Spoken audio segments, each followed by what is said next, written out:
Did you know that the 3x3 Rubik's Cube has 43 quintillion possible combinations of colors, and the world record for 3x3 is 2.35 seconds?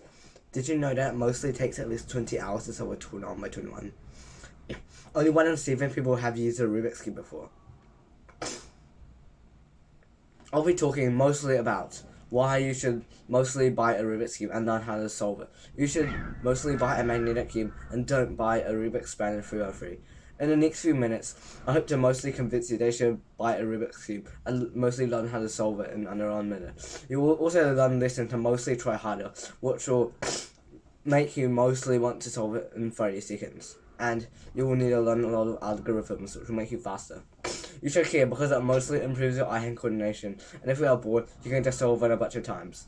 I think it's mostly tragic that non-cubers are everywhere because they get cubers very mad. And some of them even say that one cuber is not a one. On the bus of football, I heard that someone called a pyramid a Rubik's triangle, and once someone called a 4x4 a 5x5, and I got mad at him. I don't like how non-cubers mostly call a Megamix a Rubik's hexagon, and they mostly even spell Rubik's like R-U-B-I-X.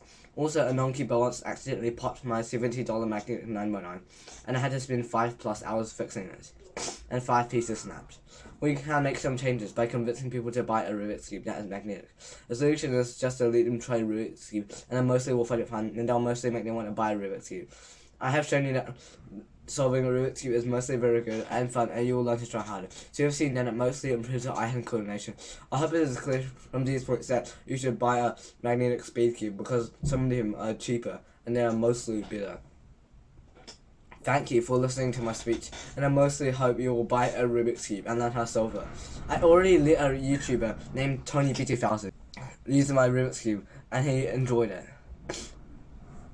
And he also made a white cross and the first side, I'm pretty sure.